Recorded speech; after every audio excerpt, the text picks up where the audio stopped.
حدیث میں یہ بھی آتا کہ اصفہان سے 70,000 یہودی دجال کا ساتھ دیں گے.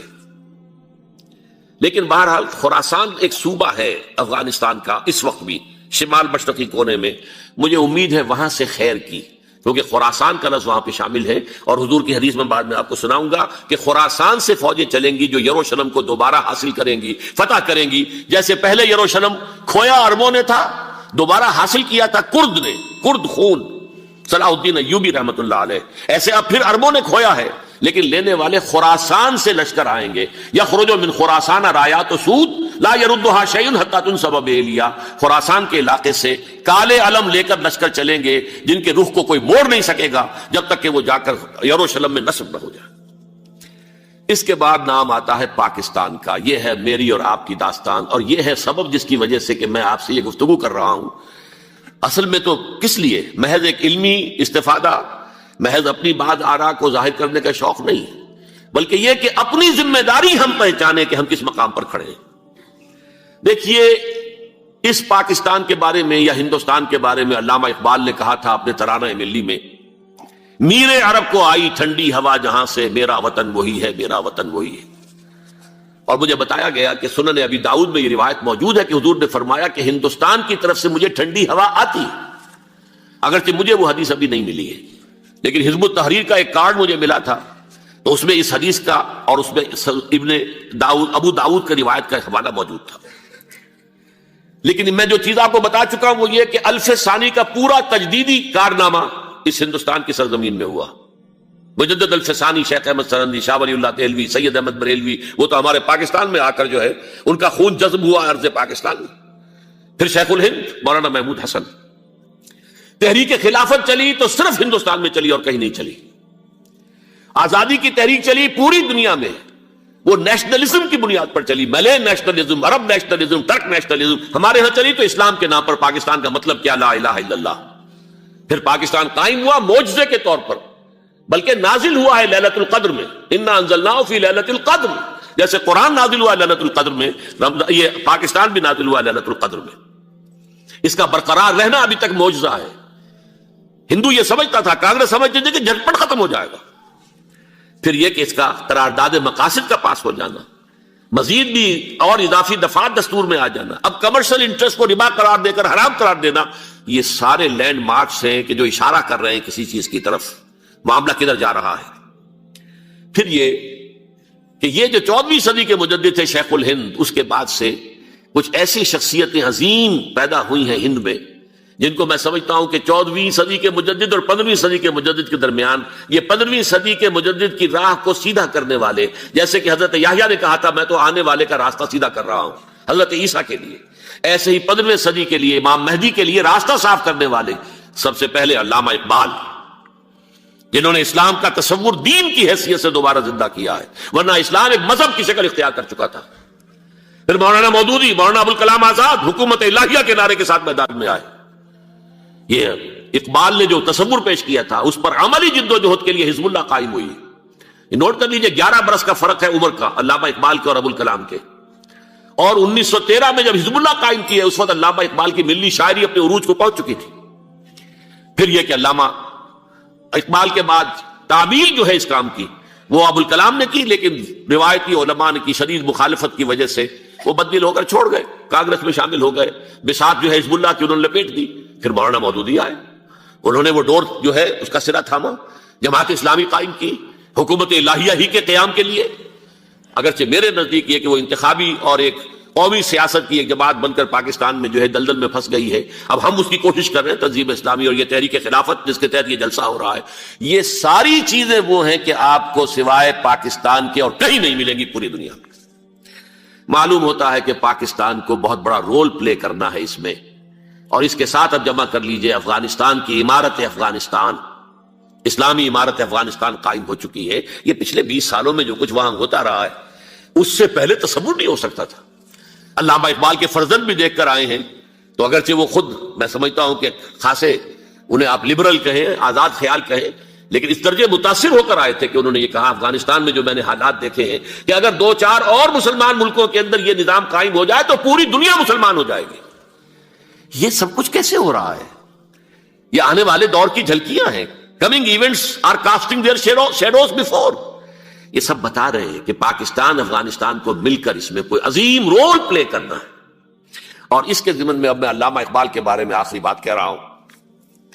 علامہ اقبال کے بارے میں عام یہ خیال ہے، انہوں نے اپنے خطبات میں مہدی کا اور نزول مسیح کا، حالانکہ میں کل پڑھ رہا تھا مولانا سید احمد اکبر آبادی رحمۃ اللہ علیہ کا ایک مقالہ ان کا، کہ علامہ اقبال نے ابن خلدون کے بارے میں یہ کہا ہے کہ مہدی کا اور نزول عیسیٰ کا دونوں کا انہوں نے انکار کیا ہے، حالانکہ ابن خلدون نے نزول عیسیٰ کا انکار نہیں کیا، صرف مہدی کا انکار کیا ہے. بہرحال علامہ اقبال نے خطبات میں انکار کیا ہے. لیکن یہ کہ اپنی شاعری کے اندر میں چیلنج کرتا ہوں کسی بڑے سے بڑے اقبال شناس کو، ان کا یہ شعر ذرا سنیے. خضر وقت از خلوت دشت حجاز آید بروں، کارواں زی وادی دور و دراز آید بروں. خضر وقت، امام وقت، رہنمائے وقت، قائد وقت، خلوت دشت حجاز، حجاز کی صحرا کی کسی خلوت گزینی سے نکل کر باہر آئیں گے. میں حیران ہوتا ہوں علامہ کے اس فکر پر اور اس مصرے پر. یہاں انہوں نے شیعہ اور سنی دونوں کے کانسیپٹ جمع کر دیے. شیعہ کا کانسیپٹ یہ چھپے ہوئے کسی غار میں وہاں سے برآمد ہوں گے، اور ہمارا کانسیپٹ میں ام سلمہ رضی اللہ تعالیٰ عنہ کی حدیث سنا چکا، چھپے ہوئے ہوں گے وہ وہاں پر، مدینے سے نکل کر آ کر مکے میں چھپ جائیں گے.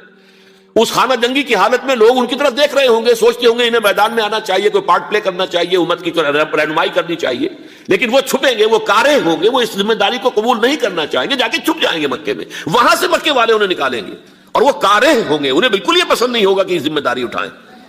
تو خضر وقت از خلوت دشت حجاز آیت بروں، کارواں زی وادی دور و دراز آیت بروں.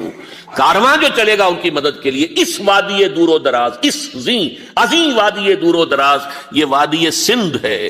وادی سندھ جو ہے ہم سمجھتے ہیں کہ صرف یہ پاکستان اور پنجاب جو ہے یہ اس میں شامل ہے، سندھ اور پنجاب نہیں، افغانستان کا پورا مشرقی علاقہ اس میں شامل ہے. جیسے دریائے جہلم سندھ میں جا رہا ہے، جیسے دریائے گلگت سندھ میں آ کر ملتا ہے، جیسے دریائے چناب اور راوی اور جہلم اور یہ سب جا رہے ہیں اور آ رہے ہیں، اسی طرح دریائے کابل کہاں سے آ رہا ہے، دریائے گومل کہاں سے آ رہا ہے، ٹوچی کہاں سے آ رہا ہے. یہ سارا جو ہے ڈرین جو ہو رہا ہے ایسٹرن جو ہے پارٹ آف افغانستان، یہ سب وادی ہے. اس وادی کے یہ دو حصے ہیں، ایک حصہ جو ہے یہ ادھر پاکستان میں ہے، اور اسی وادی کا دوسرا حصہ جو ہے وہ افغانستان میں ہے. کارواں زی وادی دور و دراز آیت بروں، کارواں چلے گا یہاں سے. یخرج ناس من المشرق یؤتون للمہدی، یعنی سلطان ہی مشرق سے فوجیں چلیں گی کہ جو مہدی کی حکومت قائم کریں گی. اور یخرج من خراسان رایات و سود، اور خراسان سے سیاہ پرچم چلیں گے کہ جن کا رخ کوئی موڑ نہیں سکے گا، حتیٰ تنصب بیلیا، یہاں تک کہ وہ جا کر یروشلم کے اندر نصب ہو جائیں گے. حضرات، میں ایک میری گفتگو کا حصہ باقی تھا لیکن میں اسے چھوڑ رہا ہوں، اس لیے کہ گلوبلائزیشن جو اس کی ہوگی، جو خلافت علی منہاج النبوہ کی تجدید کامل حضرت مہدی کے ہاتھوں عرب میں ہوگی، اس سے پہلے اس کے لیے محنت، کوشش، جد و جہد پاکستان اور افغانستان میں ہو چکی ہوگی جو اسے سپورٹ کرے گی اور وہاں جا کر حکومت قائم کرے گی.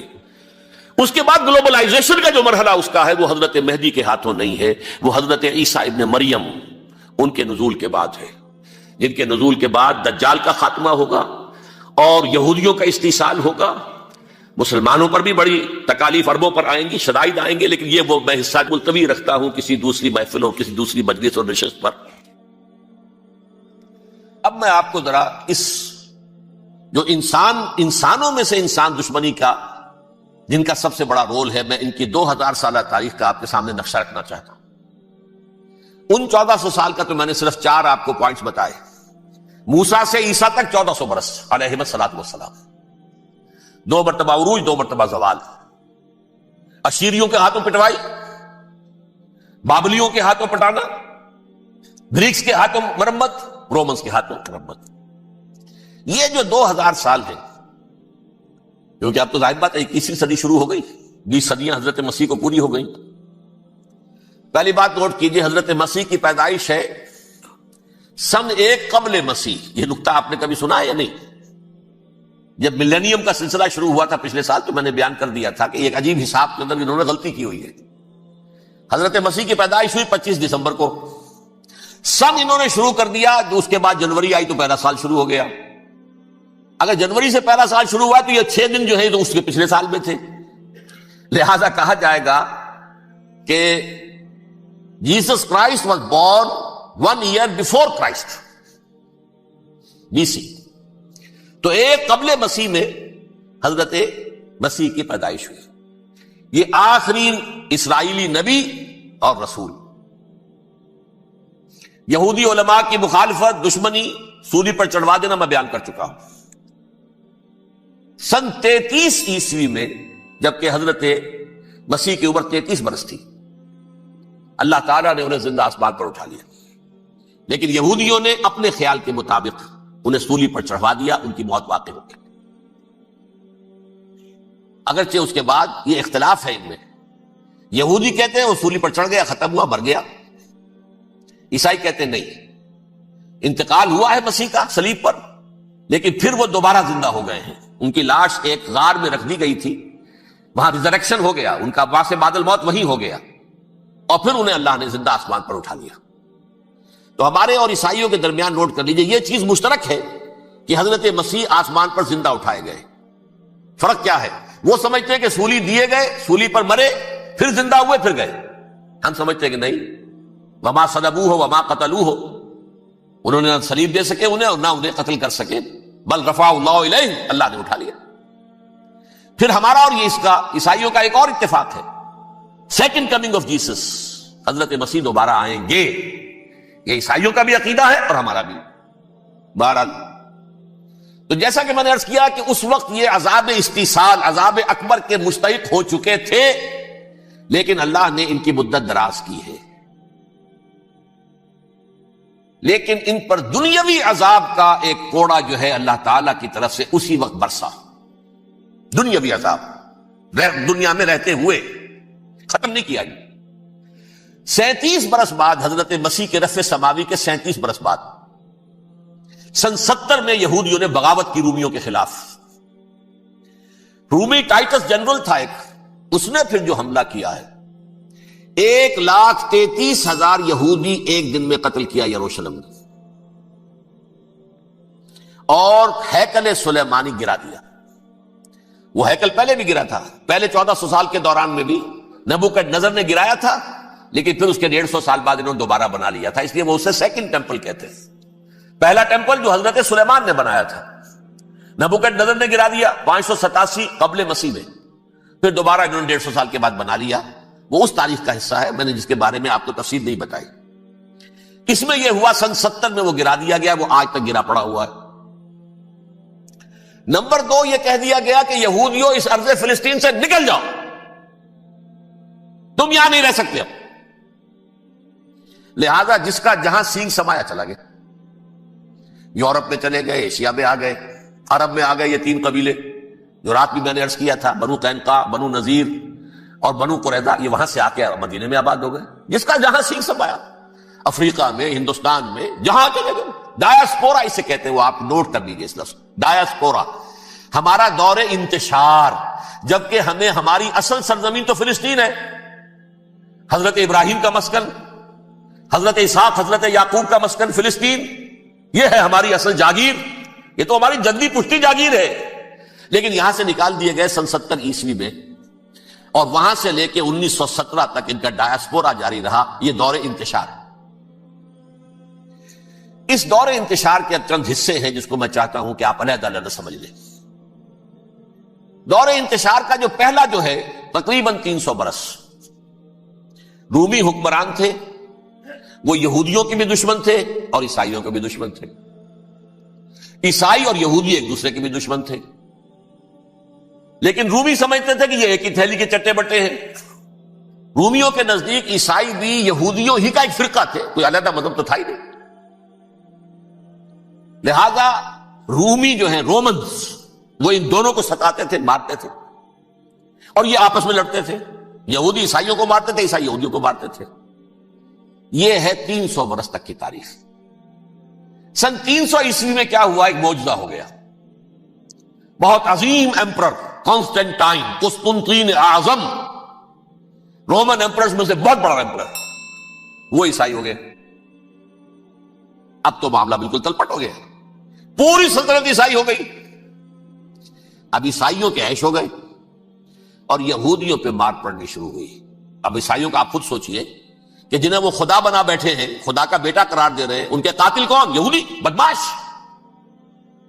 لہذا ان کی وہ پٹائی شروع ہوئی ہے یورپ میں، پوری رومن امپائر میں، انہیں ذلیل کیا گیا، شہروں میں آمد بند، علیحدہ رہو، گھیٹوز کے اندر رہو۔ یہودی کا نام جو ہے وہ گالی بن گیا، جیسے آج بھی یہودی گالی کہتے ہیں، جیسے خنزیر کا لفظ، آخر وہ بھی اللہ کی مخلوق ہے، لیکن آپ کو معلوم ہے کوئی شخص زبان پر نام نہیں لانا چاہتا خنزیر کا، سور کا، ہے تو مخلوق، وہ بھی ایک حیوان ہے۔ ایسے ہی ہے یہودی، یہودی گالی، جیوٹ گالی۔ لہذا ایک طرف تو ان دونوں کے درمیان دشمنی، جس کو قرآن کہتا ہے وَأَغْرَيْنَا بَيْنَهُمُ الْعَدَاوَةَ وَالْبَغْضَاءَ، ہم نے ان کے مابین دشمنی جو ہے پیدا کر دی۔ اور جب یہ پوری سلطنت عیسائی ہو گئی تو قافیہ تنگ ہو گیا یہودیوں کا۔ اب آئیے 571 عیسوی، یعنی جبکہ ڈائسپورا کو کتنا عرصہ ہو چکا تھا؟ 500 برس۔ سن 70 سے شروع ہوا ڈائسپورا، جب ٹائٹس نے گرایا ہے ہیکل کو اور نکال باہر کیا انہیں فلسطین سے، بھاگ جاؤ، یہاں ایک یہودی بھی نہیں رہے گا، فلسطین سے نکال دیے گا۔ اس کے پورے 500 برس بعد سن 571 عیسوی میں حضور کی پیدائش ہوئی، ولادت باسعادت محمد رسول اللہ صلی اللہ علیہ وسلم۔ 610 میں آپ پر وحی کا آغاز ہوا، لیکن حضور کے ساتھ ان کا معاملہ کیا رہا؟ اول تو جبکہ حضور ابھی مکے ہی میں تھے، یہودیوں نے ریشہ دوانیاں شروع کر دی حضور کے خلاف۔ قریش مکہ کو سکھاتے تھے، پڑھاتے تھے، ان سے یہ پوچھو، ان سے یہ پوچھو، انہیں اس طرح تنگ کرو، ان سے یہ امتحان لو، یہ آپ کے علم میں ہے۔ سورہ بنی اسرائیل میں، سورہ کہف میں وہ سوالات، جو امتحانی سوالات آئے تھے، ذوالقرنین کون تھا، اصحاب کہف کون تھے، تم رسول بنے پھرتے ہو تو بتاؤ، اور یہ روح کی حقیقت کیا بتاؤ۔ یہ ساری ریشہ دوانیاں کر رہے تھے بیٹھے ہوئے، ابھی وہیں پر حضور ابھی پہنچے بھی نہیں۔ ہجرت فرما کر حضور تشریف لے آئے تو حضور نے، جسے ماسٹر سٹروک کہا جائے گا، یعنی اسٹیٹس مین شپ کا ماسٹر سٹروک، آپ نے مدینے میں آتے یہودیوں کے ساتھ پیکٹ کر دیا، جوائنٹ ڈیفنس پیکٹ آف مدینہ، کہ اگر مکے والے ہم پر حملہ کریں گے تو ہم مل جل کر ایک قوم کی حیثیت سے مقابلہ کریں گے۔ یہ میثاق مدینہ کہلاتا ہے، جس کے بہت غلط معنی پہنائے جا رہے ہیں آج کل۔ بہرحال میں موضوع میرا چونکہ یہ نہیں، میں ادھر نہیں جاؤں گا، لیکن ہوا کیا؟ ہر مرتبہ یہ خیانت کے مرتکب ہوئے، ان نے جو عہد کیے تھے ان سے پھرے، اندر ہی اندر سازش، ریشہ دوانی، حضور کی بدترین دشمنی۔ سورہ نساء کی آیت نمبر 12 میں 14 میں 13 میں فرمایا ہے لا تزال تطلع علی خائنۃ منہم، اے نبی ہمیشہ آپ کے علم میں ان کی طرف سے خیانتیں، بددیانتیاں آتی رہیں گی، اور بار بار وہ مسلسل جنگ کی آگ بھڑکاتے تھے۔ قریش کو دعوت دیتے، آؤ آؤ آؤ، ہم اندر سے بغاوت کر دیں گے، تم آؤ تو صحیح، ختم کریں محمد کو اور اہل ایمان کو صلی اللہ علیہ وسلم ورضی اللہ تعالی عنہم اجمعین۔ لیکن پھر جب وہ آتے تھے تو یہ دبک جاتے تھے، ان میں ہمت نہیں تھی، میدان کے مرد نہیں رہے تھے۔ یہ سورہ حشر میں ان کا نقشہ کھینچا گیا ہے، کھلے میدان میں مقابلے کی اس کے اندر صلاحیت ہی نہیں ہے، یہ تو فصیلوں کے پیچھے سے، جیسے عورتیں کہیں دیہات میں لڑائی ہوتی ہے تو مرد جو ہے گلیوں میں لڑتے ہیں، عورتیں اوپر سے پتھر پھینکتی ہیں، بس وہ کام یہ کر سکتے تھے، من ورائے جدر، فصیلوں کے پیچھے سے، جنگ میں میدان میں نہیں آ سکتے۔ بہرحال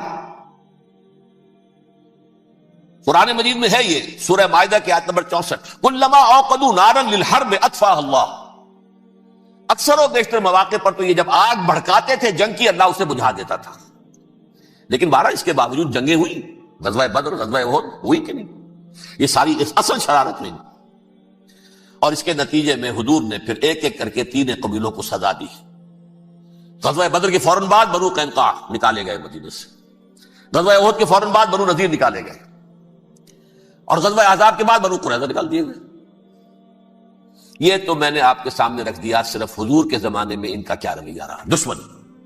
رات بھی ہم نے وہ آیت پڑھی تھی، لَتَجِدَنَّ أَشَدَّ النَّاسِ عَدَاوَةً لِلَّذِينَ آمَنُوا الْيَهُودُ وَالَّذِينَ أَشْرَكُوا، اہل ایمان کی دشمنی میں شدید ترین تم پاؤ گے یہودیوں کو اور مشرکین کو، مشرکین بھی بعد میں ہے، پہلے یہودی۔ حضور کے بعد کیا ہوا اب یہ نوٹ کیجئے، یہ ان کی تاریخ کا دوسرا دور ہے۔ حضرت عمر رضی اللہ تعالیٰ عنہ قائد خلافت ہے، بیت المقدس کا محاصرہ کیا گیا، فصیل بڑی اونچی، شہر اندر سے سیلف سفیشنٹ، حملے کا راستہ کوئی نہیں، محاصرہ طول کھینچ رہا ہے، لیکن ان کے پاس رسد بھی موجود ہے، پانی بھی موجود ہے، وہ دروازے بند کر کے بیٹھے ہوئے۔ بالآخر اللہ تعالیٰ کی مشیت کا ظہور کیسے ہوا؟ ان کے کچھ علماء آئے فصیل پر، کہا دیکھو مسلمانوں، تم قیامت تک بھی یہاں پڑے رہو گے محاصرہ کر کے، ہمارا یہ شہر فتح نہیں ہوگا۔ ہاں، ایک درویش بادشاہ کے ہاتھوں یہ شہر فتح ہونا ہے، لیکن تمہارے اندر ہمیں وہ نظر نہیں آ رہا۔ ابو عبیدہ بن الجراح رضی اللہ تعالی عنہ، امین هذه الامہ، ان کا فوراً ذہن گیا وہ درویش بادشاہ مدینے میں بیٹھا ہوا ہے، عمر رضی اللہ تعالی۔ اب ایک اور عمر بھی ہے جو قندھار میں بیٹھا ہے، نقشہ وہی ہے، سادگی کی حد تک نقشہ وہی ہے، بالکل وہی، اپنی آنکھوں سے دیکھا ہے، وہی سادگی۔ عمر اول، عمر ثانی تھے عمر بن عبد العزیز۔ اب ایک اللہ کے فضل سے اللہ تعالیٰ ایدہ اللہ بنصرتہ، اللہ تعالیٰ ان کی نصرت فرمائے، دشمنوں کو ان کے مقابلے میں نیست و نابود کرے۔ انہوں نے ریکویسٹ بھیج دی کہ حضور تشریف لائیے، یہ شہر فتح ہو جائے گا۔ وہ ہے سفر تاریخی، اتنا طویل سفر، تقریباً 700 میل، ایک اونٹ، ایک خادم، ایک منزل پہ امیر المومنین اوپر بیٹھے، خادم آگے چل رہا ہے، اگلی منزل پہ خادم اوپر بیٹھا ہے، امیر المومنین آگے جا رہا ہے۔ اور جب پہنچے ہیں تو وہ باری تھی خادم کی، انہوں نے ہاتھ جوڑ دیا، حضور خدا کے لیے تم کیا کہیں گے لوگ، وہ میرا برا حال کر دیں گے، تمہیں شرم نہیں آئی؟ امیر المومنین پیدل آگے چل رہے ہیں نکیل پکڑ کر، اور تم بیٹھے ہو اوپر براجمان ہو۔ حضرت عمر فرمایا الدور دورک، نہیں، باری تمہاری ہے، بیٹھ۔ اس حال میں پہنچے، اور پھر یہ کہ ابو عبیدہ بن الجراح آئے ہیں، استقبال کیا ہے تو دیکھا ہے، اس حال میں چلے آ رہے ہیں، عمر نکیل پکڑے ہوئے چلے آ رہے ہیں، اور کہتے ہیں کہ کہیں کیچڑ ویچڑ تھا، جوتے خراب ہو گئے تھے، وہ بھی اتار کے ہاتھ میں پکڑے ہوئے، کپڑے تو تھے ہی پھٹے ہوئے۔ انہوں نے کہا کہ حضرت ابو عبیدہ نے، دیکھیے یہ بڑا متمدن ملک ہے، بڑا مہذب علاقہ ہے یہ، آپ ذرا حلیہ اپنا دوست فرما لیں، تب جا کے پیش ہم آپ کو کریں گے۔ آپ نے فرمایا نحن قوم اعزنا اللہ بالاسلام، ہم وہ قوم ہیں جنہیں اللہ نے عزت دی ہے اسلام کے ذریعے سے، کپڑوں کے ذریعے سے نہیں، دولت کے ذریعے سے نہیں۔ اسی حال میں گئے ہیں، اوپر سے انہوں نے کھڑے ہو کر نشانیاں دیکھی ہیں، اپنی کتابیں کھولی، ہاں یہ وہی ہے، اچھا لو جی سرنڈر، شہر تمہارے ہاتھ میں۔ خون کا ایک قطرہ نہیں بہا اور بیت المقدس فتح ہو گیا۔